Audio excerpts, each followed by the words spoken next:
नित्य नवीन मंगल प्रवचन के प्रायोजक हैं।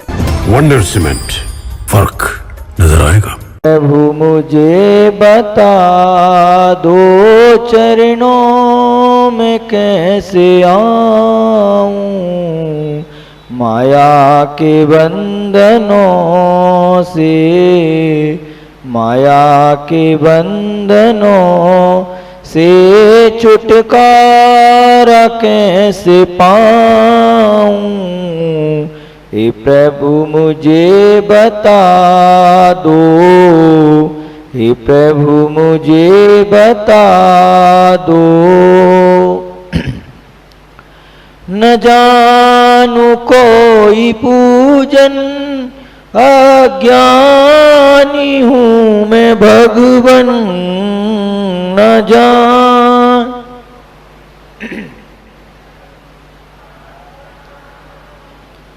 मैं भगवन,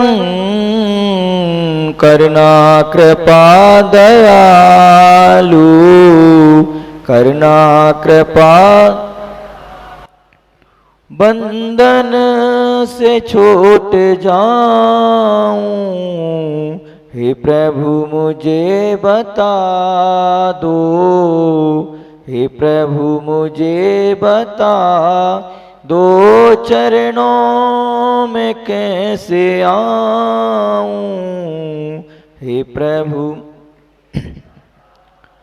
दो ठुकराओ ना मुझे अब, ठुकराओ ना मुझे अब, चरणों में सिर झुकाऊं। हे प्रभु मुझे बता दो, हे प्रभु मुझे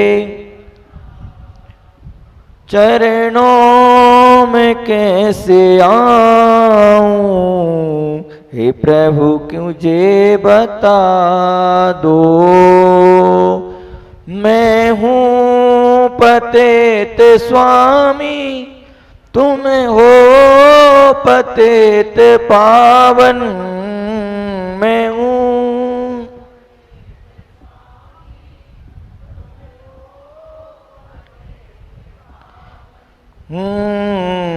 अब गुण भरा हृदय है, अब गुण भरा हृदय है, इसे कैसे मैं दिखाऊं। हे प्रभु मुझे बता दो, हे प्रभु मुझे बता दो चरणों में कैसे आऊं। माया के बंधनों से, माया के बंधनों से छुटकारा कैसे पाऊं। हे प्रभु मुझे दो, हे प्रभु मुझे बता दो।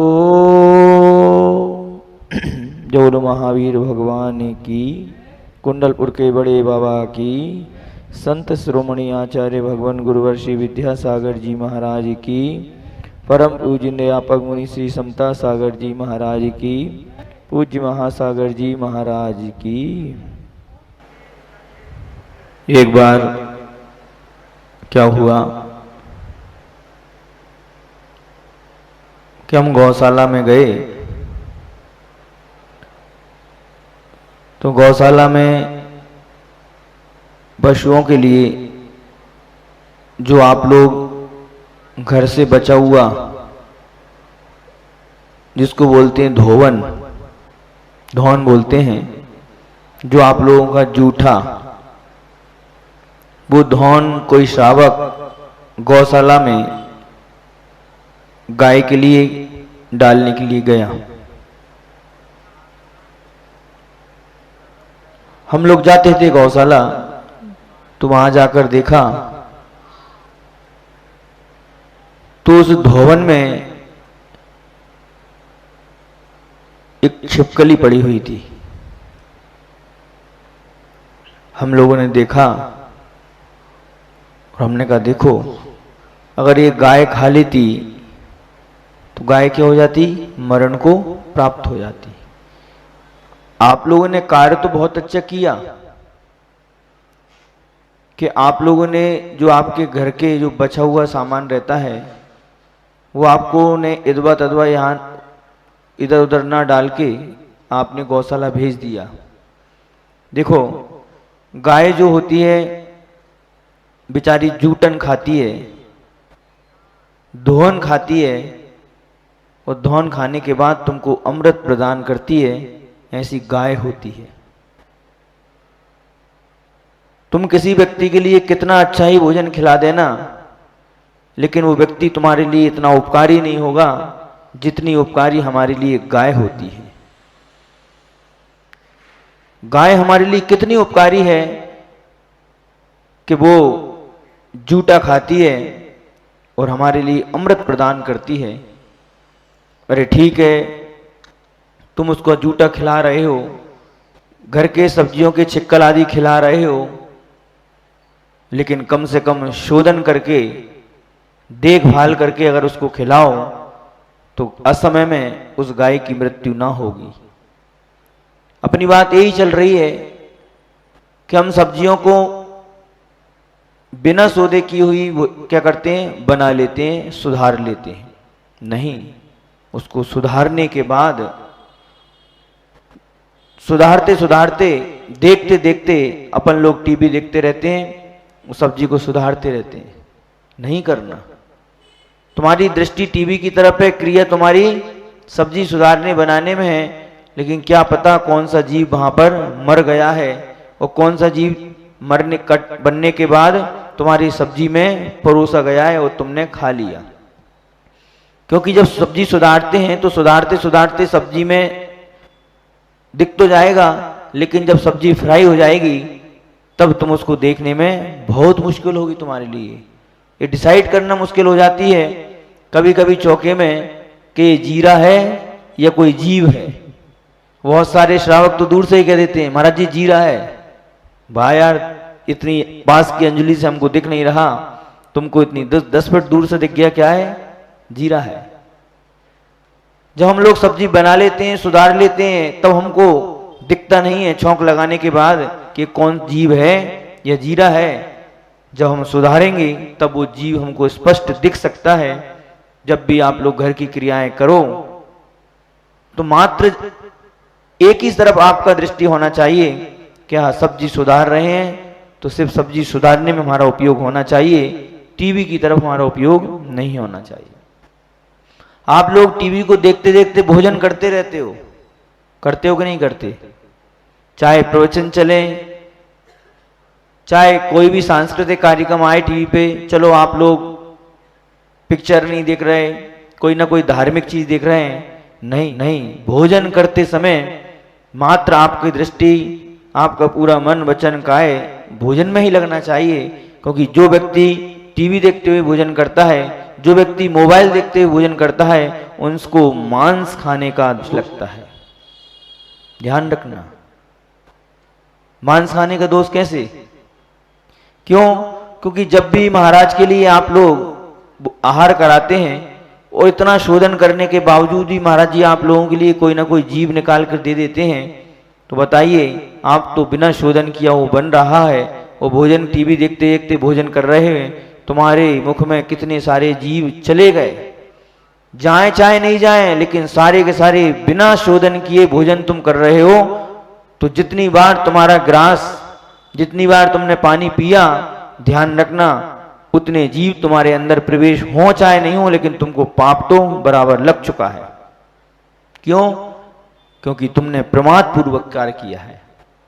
पहले टीवी देख लो, टीवी देखने के लिए मना ही नहीं है, उसके बाद अच्छे से भोजन कर लो, या पहले भोजन कर लो या फिर टीवी देख लो।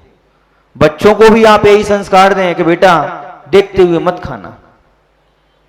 देखते हुए अगर कोई खाता है तो कहते हैं जो मांस खाने का दोषी है वो जैन कहलाने का अधिकारी नहीं है, जैन कुल में जन्म लेने के अधिकारी नहीं है। क्यों?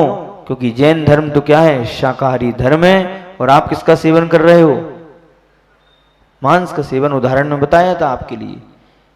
बहुत अच्छे स्टाइल से आप लोग बाजार में समोसे आदि खाने के लिए जाते हो, वो बिना शोधन करे आप खाते हो, डायरेक्ट मुंह में डाल देते हो। इंदौर की सत्य घटना आपके सामने बताई कि छिपकली आदि उसके अंदर चली गई और मरण को प्राप्त हो गया। जो भी चीज आपके लिए उपयोग में करना है खाने संबंधित, पहले उसको अच्छे तरीके से देख लो। वस्त्र आदि को भी सबसे पहले जब पहनते हो तो झटकार के पहनो, ऐसा ना हो उसके अंदर कोई छिपकली या सांप हो। ये आपकी सुरक्षा के हिसाब से बता रहे हैं हम आपके लिए। धर्म दृष्टि तो बात की बात है, पहले आप अपनी सुरक्षा को रखो। आपके मुख में अगर कोई ऐसा जीव चला गया, जहरीला जीव चला गया, तो ध्यान रखना तुम मरण को प्राप्त हो जाओगे। अरे जीव की रक्षा तो ठीक है, लेकिन तुम अपनी रक्षा भी नहीं कर पाओगे उस जीव के कारण से। इसलिए जब भी आप लोग करते हो, सब्जी को सुधारने का कार्य करते हो, तो ध्यान रखना सब्जी को सुधारो तो देखते हुए सुधारना, अपनी दोनों सगी आंखों से। सुधारने के बाद टीवी देखते हुए कभी भी कोई भी चीज का उपयोग नहीं करना। खाने का और बनाने का तो बिल्कुल भी नहीं करना। रोटी बनाते बनाते तुम क्या करते रहते हो? टीवी देखते रहते हो। आटा गूंथते गूंथते टीवी देखते रहते हो। तुमको यही पता नहीं है, चाय बनाते बनाते टीवी देखते रहते हो। क्या पता शक्कर की जगह नमक तो नहीं डल गया। अभी एक चौके वाले बता रहे थे, महाराज जी एक दिन ऐसा ही हुआ कि शक्कर की जगह क्या डल गया? नमक डल गया चौके में। क्यों? क्योंकि आपका उपयोग वहां पर नहीं था, आपका उपयोग किसी दूसरी जगह था, तब आपसे ये घटना हो गई। ध्यान रखना, अगर उसकी जगह कोई दूसरी चीज अगर डली जाती, दूध जैसी एक फिनाइल भी आती है, आती कि नहीं आती? आती है ना। तो दूध जैसी फिनाइल आती है, अगर वही बोतल में दूध रखा हो, उसी में फिनाइल रखी हो, तो बताओ क्या करोगे? ढक्कन खोला, फ्रिज से निकाला, अपन ने क्या कर लिया? फिनाइल को पी लिया, क्योंकि हमने देखा नहीं उसके लिए। अविवेक पूर्वक कार्य जो करते हैं हम लोग घर में, इतना अविवेक पूर्वक कार्य करते हैं। थोड़ा सा देख लो, समय उतना ही लगना है। विवेक पूर्वक करोगे तब भी उतना ही समय लगना है, और अविवेक पूर्वक कार्य करोगे तब भी समय उतना लगना है। समय में कमी नहीं आती। पूज्यवर समय सागर जी महाराज श्री, आंख की दवाई थी और बाजू में ही अमृत धारा रखी हुई थी। किसी श्रावक ने देखा कि जल्दबाजी में कि यही क्या है? दवाई है, और अमृत धारा को दवाई समझ के वो महाराज की आंख में डाल दी। उनकी रोशनी कम हो गई। आप लोगों को समझना है कि जब भी हम घर गृहस्थी के कार्य करें या मुनिराजों की वैयावृत्ति करें या कोई भी कार्य करते हैं, थोड़ा सावधानी पूर्वक कार्य करेंगे तो हमारे लिए पुण्य का बंध होगा। घर गृहस्थी में रह के तुम लोग श्रावक हो तो तुमने कोई पाप कार्य नहीं किया श्रावक बन के, बिल्कुल नहीं किया। लेकिन श्रावक अगर विवेक पूर्वक कार्य करता है तो महान पुण्य को लूट सकता है। श्रावक की परिभाषा हमने बता दी। जो श्रद्धावान होता है, जो विवेकवान होता है, और जिसको क्रियाएं उसकी समीचीन होती हैं, उसको बोलते हैं श्रावक। लेकिन आजकल के श्रावक बिल्कुल विवेक खो चुके हैं, हर क्रिया में विवेक खो चुके हैं, क्योंकि उसकी इतनी जल्दी पड़ती है उसको हर कार्य करने की, और हर कार्य करने में जल्दबाजी में अगर कोई कार्य करोगे तो ये निश्चित है कि विवेक खो बैठोगे। इसलिए घर गृहस्थी के जो भी कार्य करो विवेक पूर्वक करोगे, महान पुण्य को लूट सकते हो। बंधु आप लोग बहुत पुण्य को लूट सकते हो। घर गृहस्थी बुरी नहीं है। आचार्य महाराजों ने एक तरफ कह दिया श्रमण धर्म और एक तरफ कह दिया गृहस्थ धर्म। उस गृहस्थ के लिए भी धर्म की कोटि में डाल दिया। गृहस्थ कौन है? धर्म। गृहस्थ धर्म है उसके लिए। इसलिए जब हम सब्जी बनाते समय तो अपन को ये विचार करना है कि सब्जी हमारे लिए कैसे बनाना है। जब सावधानियां हमारी रखना है तो भिंडी आदि जो सब्जी रहती है उसके 2 पीस करके ही उसका उपयोग करें। उसके अंदर कोई जीव होगा तो वो जीव मरण को भी प्राप्त नहीं होगा, और हम देख भी अच्छे तरीके से चलते हैं सकते हैं। टमाटर आदि हैं, जाम फल है, सेब फल है, कैरी है, इन सबके 2 टुकड़े करना चाहिए हमारे लिए। आप लोग आम क्या करते हो? उठाया और खा लेते हो। शोधन करके खाओ, देख के खाओ। अरे कोई दूसरा थोड़ी खा जाएगा कि नहीं। अपन एक काम करते हैं, पहले के बच्चे क्या रहते थे, घर में अगर आम आ गए, 4-5 आमों को उठाया, जूटा करके रख दिया, अब कोई नहीं खाएगा, आराम से खाते रहेंगे शांति के साथ में, बहुत अच्छे साथ में। कोई तुम्हारी वस्तु को लेके नहीं जाएगा, शोधन करके खाओगे तो फायदे होंगे। उसके 2 पीस 2 टुकड़े करना चाहिए। अंगूर है, अनार है आदि फलों को रस निकालते समय भी अच्छे तरीके से शोधन कर लो। जे आप लोगों की घर गृहस्थी की बात बता रहे हैं हम। तुम सोच रहे हो महाराज जी को तो धर्म के उपदेश देना चाहिए, हाउ देना चाहिए, धर्म के उपदेश तो देना चाहिए महाराज जी के लिए। लेकिन भैया धर्म के उपदेश तब देंगे तब तुम श्रावक धर्म को अच्छे से पालन करोगे तब। अब तुम्हारा श्रावक ही धर्म खत्म है, तुम्हारा श्रावक धर्म है, तुम आत्मा की और धर्म की चर्चाएं तुमसे कैसे करें? जब तुम्हारी क्रियाएं समीचीन होने लगेंगी, तुम्हारी क्रियाएं अच्छी होने लगेंगी, तब तुम्हारे जीवन में धर्म अपने आप प्रवेश हो जाएगा। पहले क्रियाएं करो। बहुत सारे लोग आके अब कहते हैं महाराज जी वाकई में अब आप जो बता रहे हैं वो हम करने का प्रयास कर रहे हैं तो बहुत अच्छा लगता है। जब भी आपने पानी छानने की बात बताई तो अगर हम थोड़ी असावधानी करते हैं तो आपकी बात याद आ जाती है। नहीं, महान प्रायश्चित क्या, प्रायश्चित ही नहीं है अनछने पानी का उपयोग करना। महाराज जी हम छान के पानी का उपयोग करने लगते हैं। आपने सब्जियों के बारे में बताया, आपने जो बताया। आज नागपुर से एक परिवार आया, उसने कहा महाराज जी मैं तो हमेशा जब भी जाता था यही कह के आता था, कोई पूछता था कहाँ जा रहे हो, मंदिर कब आओगे, बस अभी लौट के आता हूँ। लेकिन महाराज जी आज से नियम लेता हूँ कि ये शब्द कभी नहीं कहूंगा कि अभी लौट के आता हूँ। नारियल के बारे में बताया कि भैया तुम लोग एक मुनिराज के लिए नारियल नहीं चढ़ा सकते क्या? हम इतने गए बीते नहीं है कि हम एक मुनिराज के लिए उनकी रक्षा करने के लिए, अरे विष्णु कुमार मुनि महाराज ने रक्षा की थी, क्या उनके लिए सम्मान में एक नारियल नहीं चढ़ा सकते क्या?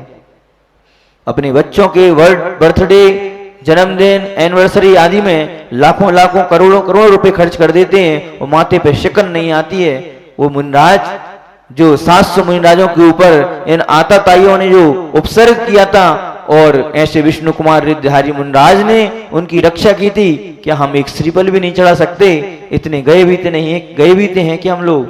जब उनने सुना तो नागपुर परिवार ने कहा महाराज जी हम आए चाहे नहीं आए, लेकिन हमारी तरफ से तो हमने 2 नाम लिखा दिए। ये 2 काम 3 काम बहुत अच्छे हो गए।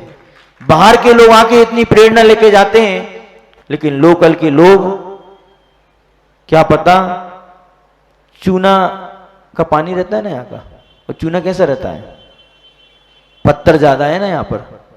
तुम लोगों के इंसान के पत्थर दिल क्या हो गए, पत्थर के हो गए।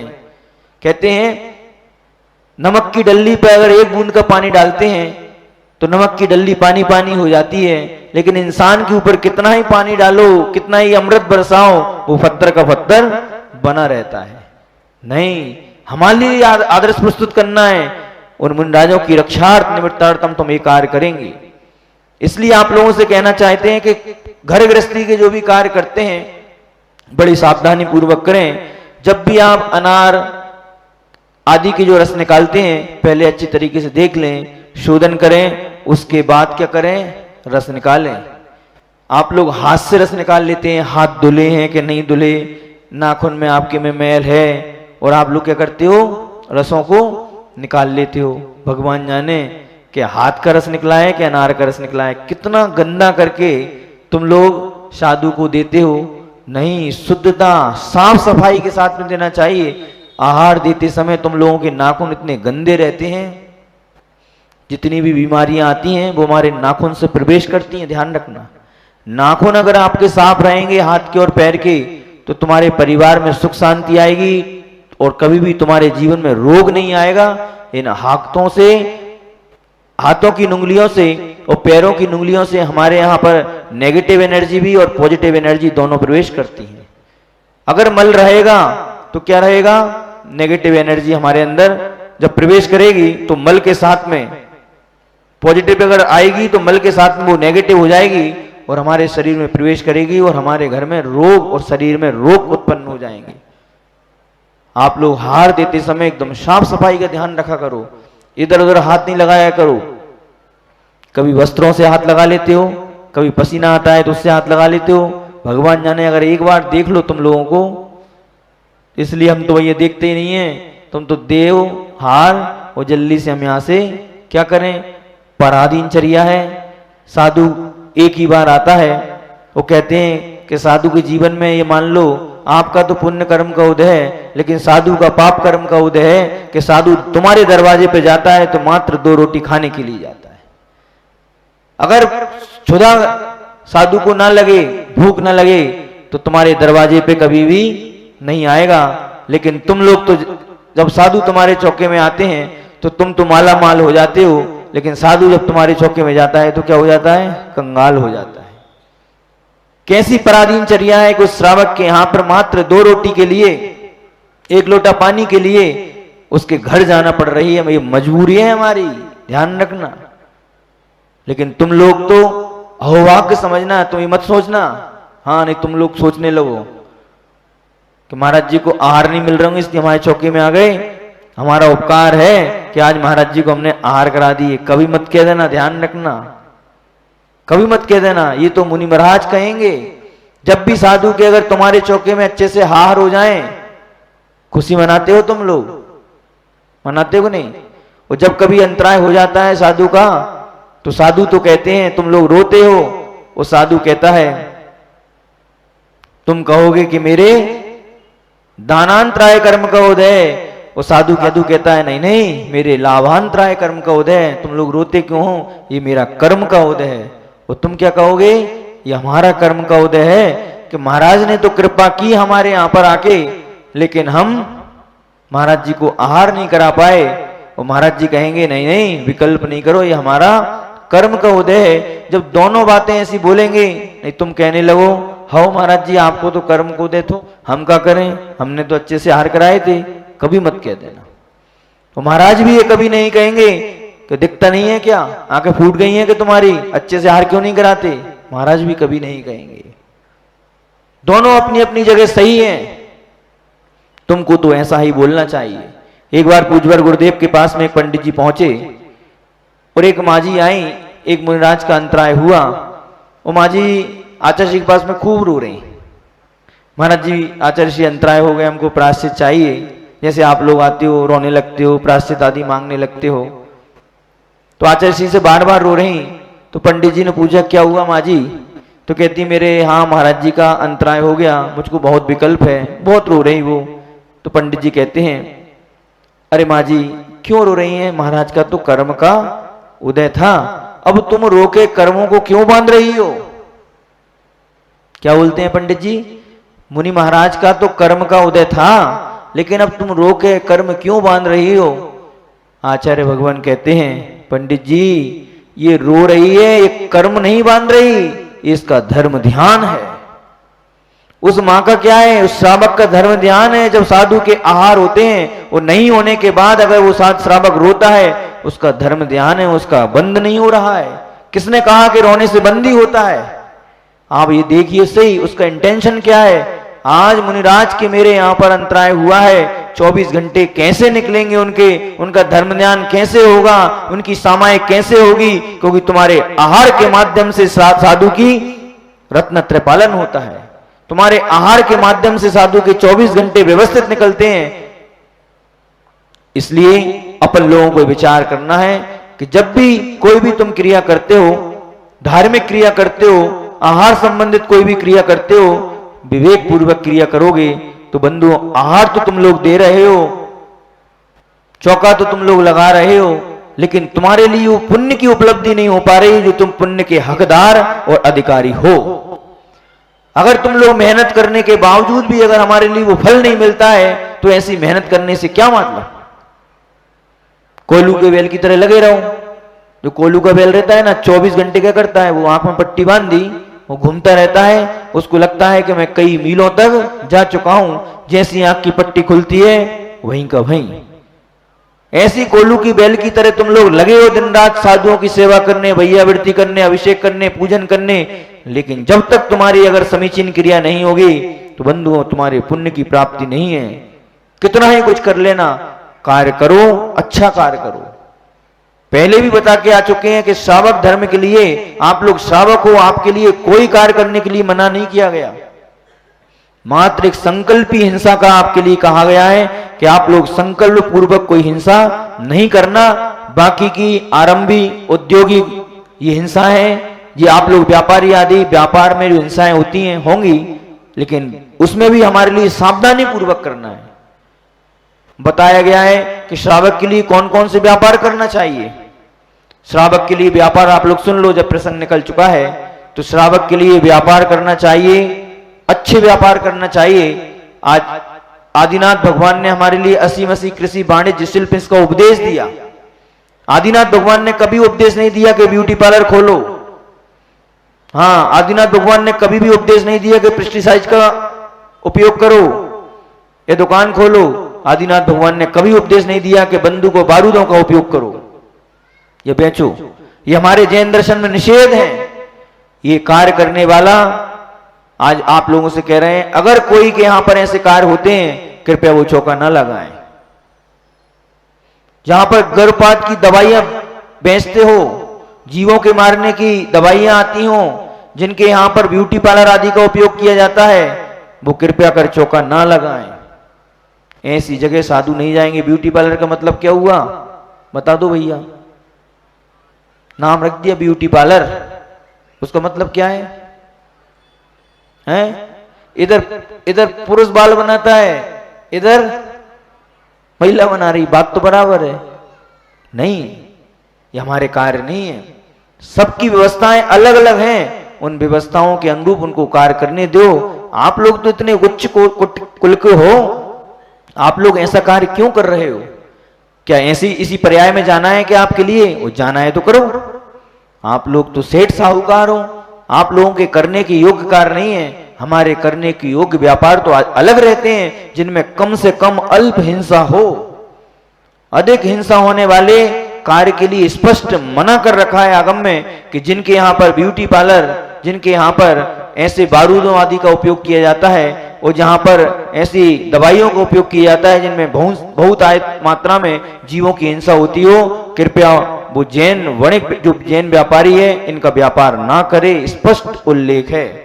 इसलिए आप लोगों से भी कहना चाहते हैं कि ऐसे लोग न चौका लगाएं अपने घरों में। जिनके यहां पर हिंसक जानवर हैं, देखो भैया सुन लो, हिंसक जानवर हैं, हिंसक जानवरों का भी अपने यहां पर आगम में निषेध आया है। अब तुम झूठ कह के कर लेते हो, हमारे इधर नहीं है, थो भगा दिया। अब भैया हम तो अधिज्ञानी थे नहीं, तुम्हारी बात पे विश्वास कर लेते हैं और हम चले जाते हैं। अब तुमने धोखा दिया तो तुम जानो तुम्हारा काम जाने। तुमने तो बोला मन शुद्धि, वचन शुद्धि, काय शुद्धि, और बस हमने तुम्हारी बात मान ली। साधु तो इतने भोले होते हैं कि तुम्हारी बात मान जाते हैं, और हम तो कुछ ज्यादा ही भोले हैं। हंस रहे हो तुम, कोई डाउट है क्या? डाउट है? नहीं है बोले? कोई बात नहीं। तो कहने का तात्पर्य हमारा यह है कि जब भी हम गृहस्थी कार्य करते हैं उनका ध्यान रखें। अनानास हुए, सीताफल हुए, रामफल आदि जो फल रहते हैं, उनके छिलके के बीच में जीवों की संभावनाएं रहती हैं। जब भी आप उनका उपयोग करो तो शोधन करके उपयोग करो उनका। जब भी सीताफल आदि हैं उनके लिए अवक्षित नहीं है, खाते हैं, लेकिन जब उनकी धारियां रहती हैं उनमें बहुत सारे जीव की मात्राएं रहती हैं। जब भी हम शोधन करें तो ध्यान रखना, देख लें। एक अंजीर फल आता है, वो अंजीर फल का तो कभी सेवन नहीं करना चाहिए।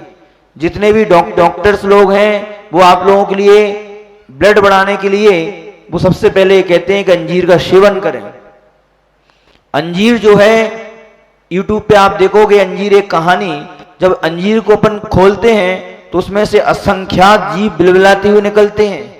वो बाजार में उनकी मिठाइयां बनती हैं और आप लोग बड़े चाव से उसको खाते हो। वो मिठाई नहीं है, वो असंख्यात अनंत जीवों का कलेवर है जिसको तुम खा रहे हो।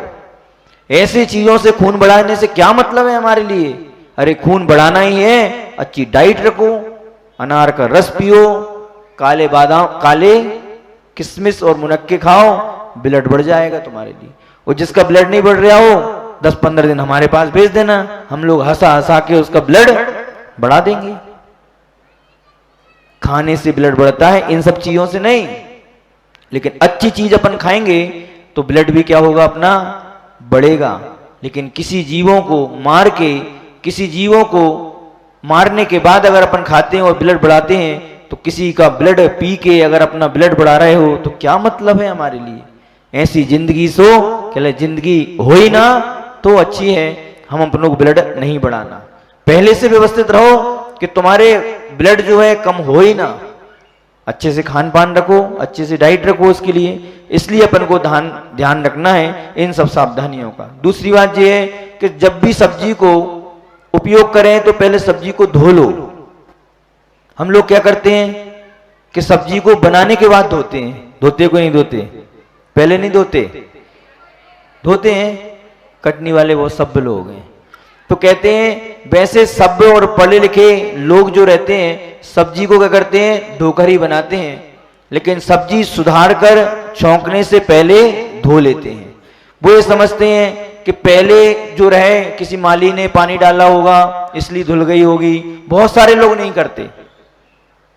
बहुत सारे लोग जो हैं पहले सब्जी को नहीं धोते, बाद में धोते हैं। ये करना बिल्कुल अनुचित है हमारे लिए। पहले तो धोई, लेकिन उसके बाद भी क्या करना है हमारे लिए, धोना है। उसके बाद पहले जरूर धोना है। कोरोना महामारी में देखा होगा आप लोगों ने, जब मालूम पड़ा कि सब्जियों में भी क्या हो गया, कोरोना, तो सब्जी छोड़ी नहीं आप लोगों ने। होशियार हो आप लोग। डर डर में 10, 15, 20, 25 दिन तो ठीक ठीक, लेकिन कब तक दाल खाएं, कब तक बेसन खाएं, पेट गड़बड़ होने लगे तो फिर क्या करने लगे, बॉयल पानी में क्या करते थे, सब्जी को डाल देते थे। फिर उसके बाद बॉयल पानी के बाद फिर दोबारा से बनाने के पहले उसको अच्छे से क्या करते थे, धोते थे। कितनी सावधानी रखी तुमने। ऐसी ही सावधानी हमारे लिए हमेशा रखना चाहिए। अपन को ये नहीं सोचना चाहिए कि किसी ने धो दिया या माली ने धो दिया होगा, या बाजार से पानी तो डाल ही रहा था, हमारे सामने ही तो डाल रहा था पानी, कोई बात नहीं। नहीं, ऐसा हमारे लिए नहीं करना चाहिए। सब्जी को सुधारने के पहले कुछ सब्जियां ऐसी रहती हैं जिनको अपन धो नहीं सकते, अगर धोएंगे तो गड़बड़। जैसे भिंडी, गोंदा और केला आदि जो रहते हैं उनमें क्या रहती हैं, तो उनको अपन व्यवस्थित तरीके से साफ गीले कपड़े से पोंछ सकते हैं। वो धुलेंगी नहीं, लेकिन पोंछना जरूर है उनके लिए। फिर उसके बाद सूखे कपड़े से पोंछें। सब्जी धोना नितांत आवश्यक है। एक दिन क्या हुआ, एक राजा के नगर में बाहर का एक नया सा वृक्ष लगा। उसको लगा कि एक अलग टाइप का वृक्ष है, ये वृक्ष कौन सा है, मेरे राज्य में मैंने पहली बार ऐसा वृक्ष को देखा है, इसके पहले कभी मैंने वृक्ष को नहीं देखा। तो राजा ने अपने एक ज्ञानी वैद्य था, उस ज्ञानी वैद्य से पूछा कि ये वृक्ष कौन सा है, इस वृक्ष को तो मैंने पहली बार देखा है। तो मंत्री ने बताया, वैद्य ने बताया कि राजन, इसको अमृत फल बोलते हैं।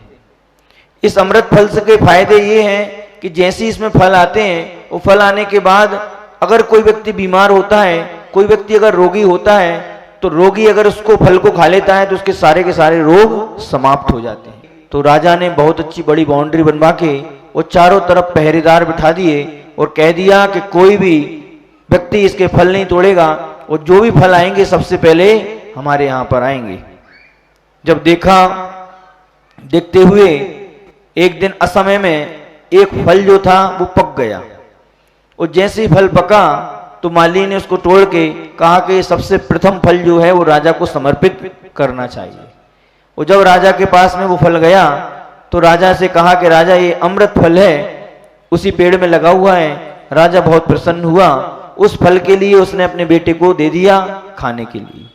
अब जैसे ही बेटे ने वो फल को खाया, खाते से ही बेटा क्या हुआ, तुरंत मरण को प्राप्त हो गया।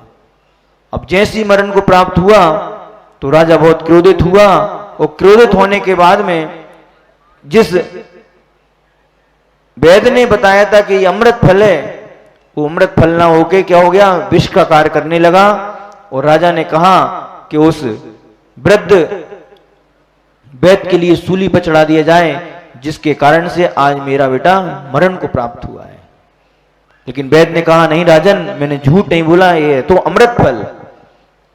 जब बार बार वैद्य के कहने से मंत्रियों ने कहा कि राजन, हम इसकी पूरी जांच करते हैं और जांच करने के बाद आपको बताएंगे। जब मंत्रियों ने जांच की, पता पड़ा कि जब पूरे के पूरे वृक्ष में मात्र एक ही फल पका, बाकी के फल क्या वैसे के वैसे थे। मंत्रियों के दिमाग में युक्ति सूची कि हो ना हो कोई ना कोई बात है, क्योंकि एक फल तो कभी भी फलता नहीं है वृक्ष में। ये ऐसी कौन सी बात है? ध्यान रखना, राजा कैसा भी हो लेकिन उसके मंत्री क्या होना चाहिए? कुशल होना चाहिए। जब ये बात जब मालूम पड़ी उनके लिए, वो बात मालूम करने के बाद उन्होंने पूरी जांच पड़ताल की तो मालूम पड़ा कि एक चील एक सांप को अपने मुख में लेके जब निकल रहा था तो सांप के मुख का जो जहर था उस आम पर पड़ गया, और आम पे पड़ते ही क्या हो गया? वो असमय में क्या हो गया? वो पक गया। आप लोग भी जो पोटास आदि या जिससे जल्दी से फल पक जाते हैं, ये क्या है? ये भी जहर है। वो जहर है जिसके जहर के माध्यम से क्या हो रहा है? फल एकदम पक जाता है। आज आप लोगों ने देखा शाम को इतनी सी छोटी सी लौकी है, सुबह कितनी बड़ी हो गई? वो इतनी बड़ी हो गई। क्या है ये? तुमने क्या कर दिया? असमय में उसको क्या कर दिया? पका दिया, असमय में बढ़ा दिया, इंजेक्शन लगा दिया। गाय आदि को भी बहुत सारे लोग दूध ज्यादा निकालने के चक्कर में क्या करते हैं? गाय को भी इंजेक्शन लगा देते हैं। बताओ तो सही, क्या करना है हमारे लिए? अरे कम दूध आ रहा है, अच्छे से शांति से उसका दूध निकाल के पियो। लेकिन हम लोग ज्यादा के चक्कर में, बाजार में ज्यादा रुपए आए उसके चक्कर में हम लोग इंजेक्शन का उपयोग करते हैं। ये कदाचित उचित नहीं है, ये अनुचित है, ऐसा कार्य नहीं करना चाहिए। इसलिए पूज्यवर आचार्य गुरुदेव कहते हैं आप लोग ऑर्गेनिक खेती का उपयोग कीजिए। जिन जिन लोगों के यहाँ पर खेतियां हैं, जिन जिन लोगों के यहाँ पर जमीन है, उन लोगों से मैं भी कहना चाहता हूं कि आप लोग अपने खेत में अपने घर की सब्जियां लगो, अपने घर की गेहूं रखो, गेहूं लगाओ, ऑर्गेनिक खेती लगाओ। पेस्टिसाइड नहीं होना चाहिए, जैविक खेती का उपयोग कीजिए। उससे आप भी स्वस्थ रहोगे, अपना परिवार भी स्वस्थ रहेगा। घर में गाय होना चाहिए। बाजार का कैसा आ रहा है भगवान जाने। आप लोग जितनी भी चीजें बाजार की जो आप उपयोग करते हो, वो सारी की सारी तुम्हारे जीवन के लिए क्या है? अभिशाप हैं, और वो विष का कार्य करती हैं। अगर जिन जिन लोगों की बड़ी बड़े जमीनें हैं, एक आदमी लगा दीजिए। अपने खाने के उपयोग में तो कम से कम हम उनका उपयोग कर ही सकते हैं। जिनके बड़े बड़े मकान हैं उनसे बोल दो अपने घरों में सब्जियां लगा दें। 2-4 सब्जियां तो हैं, लौकी, गिलकिल, टमाटर, इसके अलावा कोई सब्जी नहीं है। अपने घर की स्वादिष्ट रहती हैं। वो लोग जो जैविक खेती होती है वो बिल्कुल स्वादिष्ट रहते हैं, उसका स्वाद ही अलग होता है। बाजार के इंजेक्शन की जितनी भी चीजें आ रही हैं अशुद्ध तो रहती हैं, वो जहर है। इसलिए हमारे लिए क्या हो रही हैं? बीमारियां हो रही हैं। ब्रेन ट्यूमर, कैंसर और बीपी और क्या भगवान जाने कौन कौन सी बीमारियां हो चुकी हैं शरीर में। ये किसके कारण से हो रही हैं? खान पान के कारण से। पहले के जमाने में कोई ऐसी बीमारियां नहीं थी। पहले के जमाने में कोई अटैक इसने नहीं आते थे। आजकल तो 20-20, 25-25 साल के नवयुवकों को क्या आ रहा है? अटैक आ रहा है, मात्र खान पान के कारण से। अगर तुम्हारी खान पान संयोजना अच्छी हो जाए तो व्यक्ति हमेशा स्वस्थ रहेगा, धर्म के कार्य भी करेगा, परिवार को भी अच्छे से चलाएगा और समाज की भी सेवा करेगा। अब स्थिति यह हो गई है कि तुम घंटे 2 घंटे काम कर लो, तुम चल नहीं पाओगे।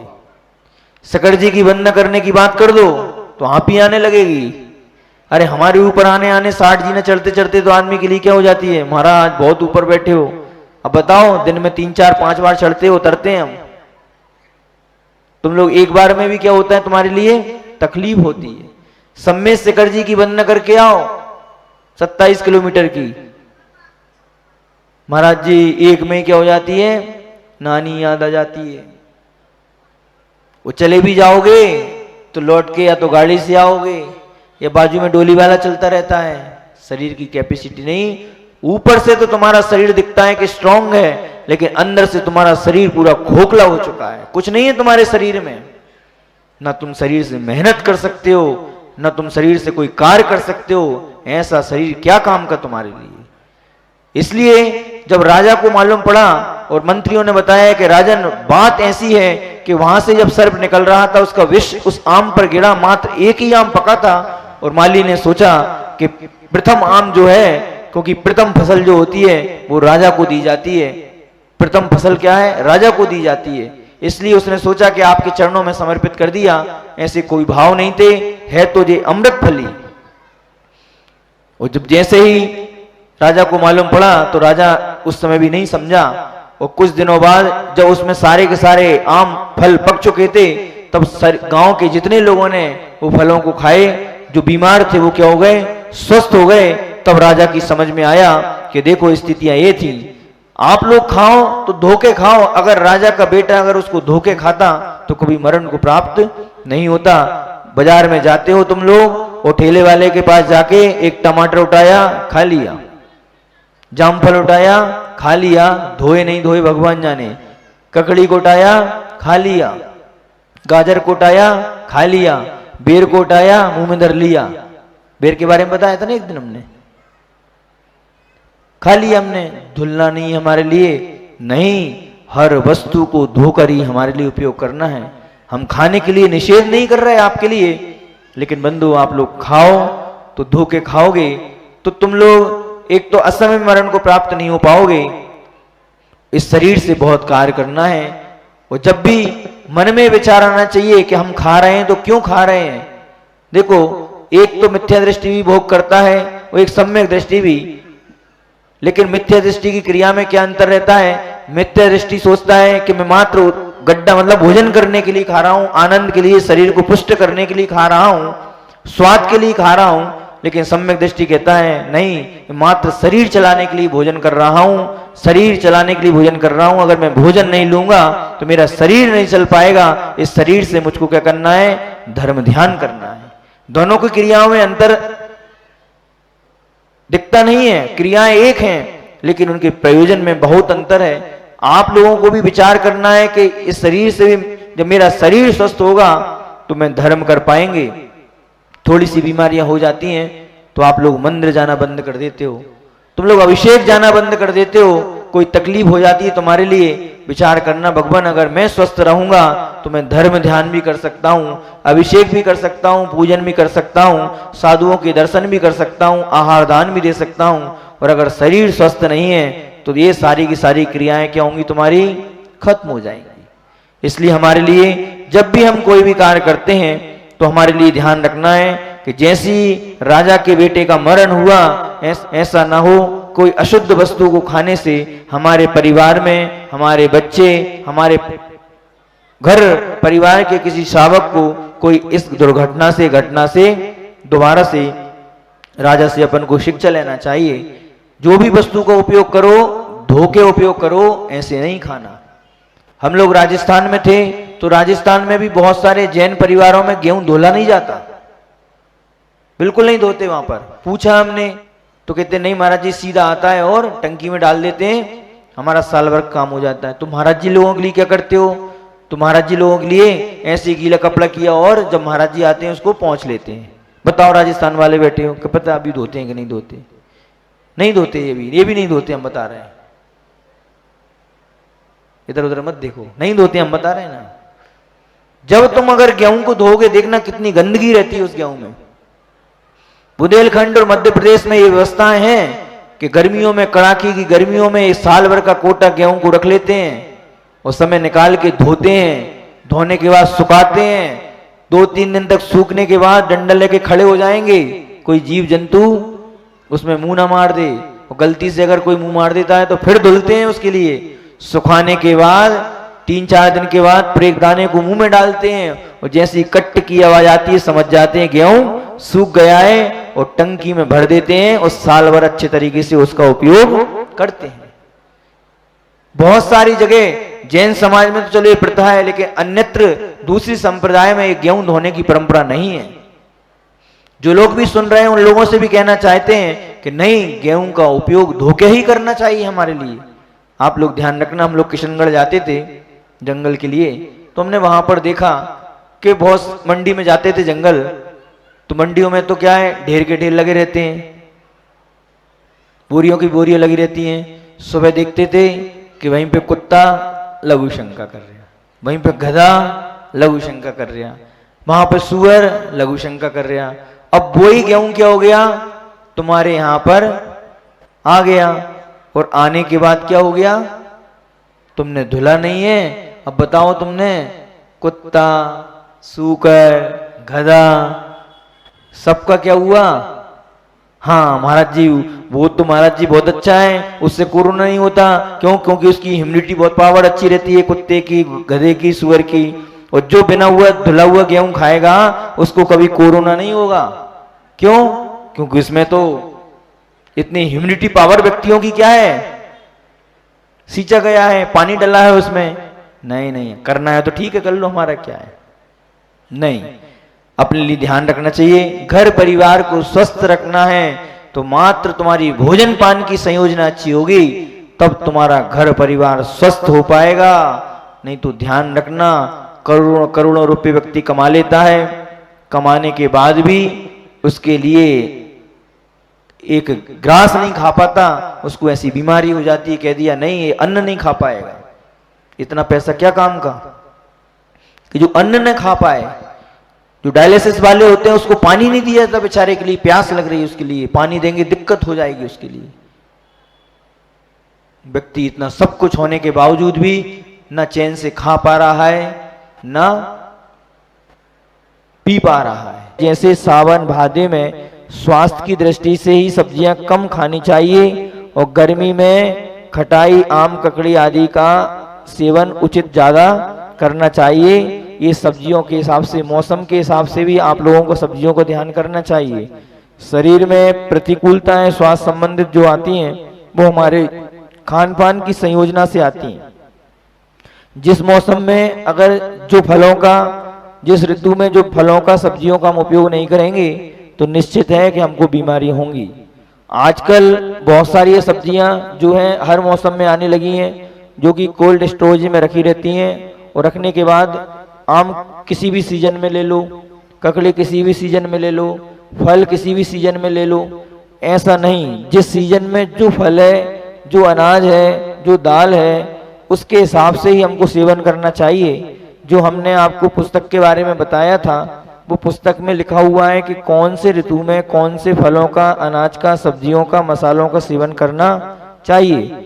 बता तो दिया था लेकिन लेने के लिए 8-10 लोग ही आए, इसलिए हमने हाँ नहीं दी। हम जानते थे कि फ्री का चंदन घिसमोरे नंदन, फ्री की चीज के लिए तो क्या करते हैं, सब लेके जाते हैं। नहीं, अगर आपको वास्तविकता चाहिए तो हमारे पास आइए, समझिए उसके बाद। लेकिन बहुत सारे श्रावक आए भी, उन लोगों ने ली, लेकिन पुरुष में से तो एक भी नहीं आया।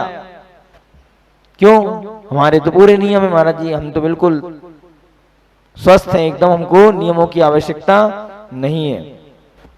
दूसरी बात, फ्रिज में रखते समय कई लोग बहुत आलसी होते हैं अथवा कोई जल्दी काम करने की आदत वाले होते हैं, बाजार से सब्जी लाकर सीधी फ्रिज में क्या कर देते हैं, डाल देते हैं।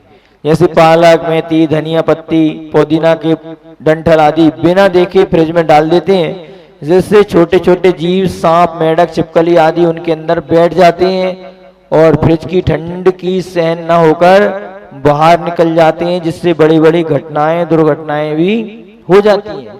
करते हो नहीं करते? रविवार के दिन या बड़े बड़े जब भी बाजार में जाते हैं, गांव आदि से लोग इकट्ठी सब्जी ले आते हैं और फ्रिज में इकट्ठी रख देते हैं। अब जो पुदीना आदि है, जो मेथी आदि है, उसको शोधन नहीं करते, उसमें डाल देते हैं। केचुआ हुआ, छिपकली हुई, ये सब चीजें उसमें भी क्या होती हैं, चली जाती हैं। जब उसकी ठंडी हवा सहन नहीं होती तो उसमें से निकलना प्रारंभ करती है। एक बार ऐसा ही हुआ कि एक महिला ने पत्ती की जो भाजी आती है वो बिना डंठल, बिना खोले फ्रिज में रख दी, और जैसी फ्रिज में रखी उसमें से एक छोटा सा सांप था, फ्रिज की ठंडी हवा के कारण से उसमें से निकला और बाजू में तवेली में एक दूध रखा हुआ था, उस दूध में जाके चला गया। और जैसे दूध में जाके चला गया और जाने के बाद देखा उस महिला ने दूध को गर्म किया, गर्म करने के बाद बच्चे को दूध पिला दिया, और बच्चे को दूध पिलाने के बाद बच्चा मर गया। जब बच्चा मरा तो क्यों मरा, तो बताया गया पोस्टमार्टम में कि इसके बच्चे में जहर है दूध के साथ में। अरे जहर तो है ही नहीं है, मैंने तवेली में देखा था, तवेली से दूध लिया है, सुबह तो दूध लिया था। और जैसे ही देखा तो उस तवेली में एक छोटा सा सांप का बच्चा मरा हुआ पड़ा था, उसके जहर के कारण से बच्चा क्या हुआ, मर गया। ये घटनाएं घटती हैं। अभी तो आप लोग की मुंडी हिल रही है, नहीं महाराज जी हम ऐसा नहीं करते, लेकिन जब आप सावधानी रखोगे, जब 100 में से अगर एक घटना घटती है तब हमारे पास कोई ना कोई बात तो आती है। अगर ये बात आई है तो कहीं ना कहीं घटना तो घटी होगी, यानी कि हम लोग प्रमादी हैं और प्रमाद के कारण से हम ये घटनाएं हमारे घरों में घटती रहती हैं। इसलिए आप लोगों के लिए खाने पीने का कोई निषेध नहीं कर रहे हैं, खूब अच्छे से खाओ, लेकिन विवेक पूर्वक खाओगे, विवेक पूर्वक चलोगे, विवेक पूर्वक बोलोगे, विवेक पूर्वक समझोगे, उसमें अपने लिए पुण्य का बंध होगा। नहीं, कार्य तो अपन कर रहे हैं लेकिन विवेक पूर्वक कार्य न करने के कारण से अपन को पाप का बंध हो रहा है। इसलिए कहते हैं महाराज जी हमने तो खूब प्रवचन सुने, हमने तो खूब स्वाध्याय किया, हमने तो खूब पूजन की, उसके बावजूद ही महाराज जी हम परेशान क्यों हैं? बस परेशान इसलिए हैं कि तुमने जो भी कार्य किया है वो कार्य में विवेक शब्द का उपयोग नहीं किया है। और जिस दिन से विवेक करना शुरू करोगे आपके लिए पुण्य भी बढ़ेगा और आपकी क्रियाएं समीचीन होगी और आप श्रावक धर्म का पालन अच्छे से कर पाओगे। अब इसमें सावधानियां क्या रखना है? तो कहते हैं सब्जी फल गुच्छे आदि को फ्रिज में रखने के पहले बिखेर कर फटक कर देख लें। जब भी घर से कोई भी सामान पहले आता था तो क्या करते थे, उसको अच्छे शोधन करके झड़ा लेते थे, जिसमें उसमें कोई जीव जंतु अगर हो तो वो क्या करते हैं, निकल जाएंगे। फ्रिज को बार बार खुला ना छोड़ें ताकि चूहा छिपकली आदि उसमें ना घुस जाएं। हम लोग थोड़ा प्रमाद करते हैं। कैसे करते हैं? दूध की तवेली निकाली और तवेली निकालने के बाद फ्रिज को हाथ से न करके थोड़े तिरछे हुए और ऐसे करते हो कि नहीं करते, धक्का देते हैं। अब भगवान जाने फ्रिज खुला है या बंद। अब थोड़ा सा भी अगर खुल गया तो चूहा चला गया और चूहा तुम्हारी दूध की तवेली में जाके गिर गया, क्या होगा? बहुत सारे जब आप लोग फ्रिज में देखते हैं फ्रिज बंद हो गया, ये गैस लीक हो रही है, तो क्यों? अरे कोई ना कोई जीव उसको बुलाते हो, सुधारते हैं तो मालूम पड़ता है कि चूहे घुस गए उसमें।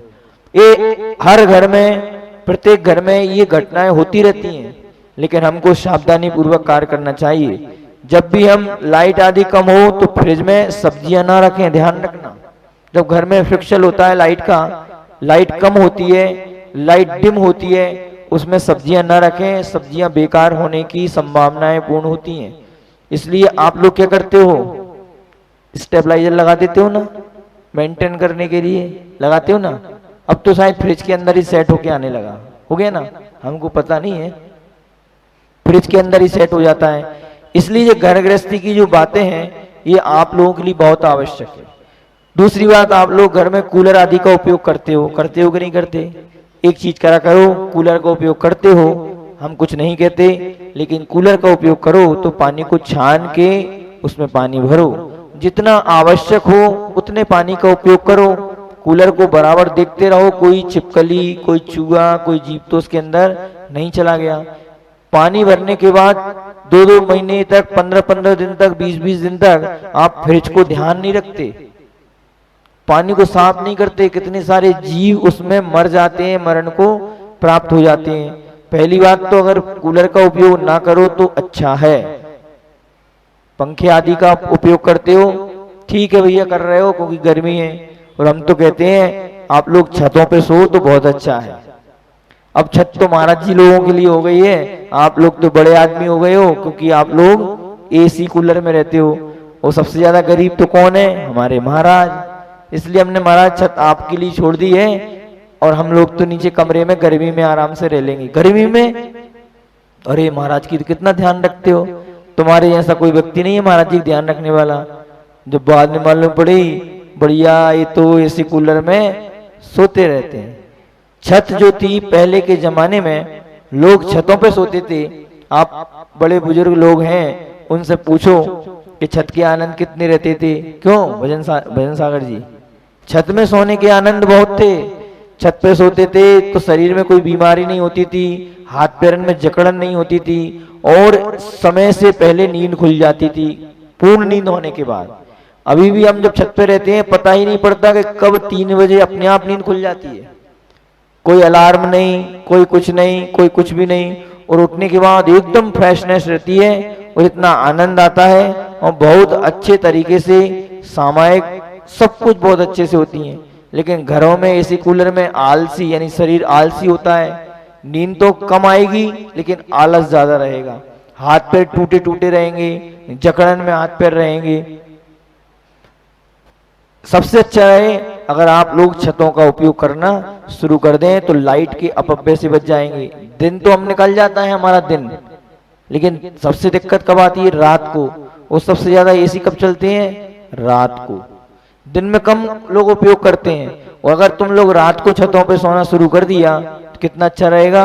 लाइट के अपव्यय से भी बचेंगे हम, अहिंसा धर्म का पालन भी होगा, और वास्तविकता से नेचुरल प्रकृति का आनंद ले पाएंगे, और हमेशा हमारा शरीर क्या रहेगा? स्वस्थ रहेगा। जितने भी बड़े बड़े लोग हैं, कोरोना महामारी में हम लोगों ने बहुत सारे लोगों से देखा, पूछा, समझा तो मालूम पड़ा कोरोना महामारी बीमारी में वही लोग मरण को प्राप्त हुए जो एसी में रहते थे। गरीब परिवार, मेहनत करने वाला मजदूर एक भी नहीं मरा। हम लोग बिजौलिया में थे तो 2 वर्ष तक वहां रहे। पीछे के साइड में स्टॉक रहते थे पत्थरों के, वहां पर 24 घंटे वो मिस्त्री काम करते रहते थे, मजदूर काम करते रहते थे। उन लोगों से पूछा आपके गांव में किसी का मरण हुआ? कि नहीं बाबा जी, हमारे गांव में तो कोई नहीं मरा। क्यों? क्योंकि हम लोग मेहनत करते हैं, और जितना पानी पीते हैं उतना पानी हम अपने शरीर से मेहनत के माध्यम से निकाल देते हैं।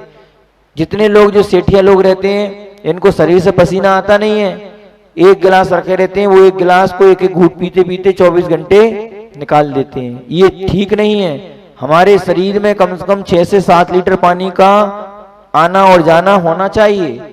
कम से कम 5 से 6 लीटर पानी प्रतिदिन हर व्यक्ति को पीना चाहिए, और पसीने के माध्यम से उसको निकालना चाहिए।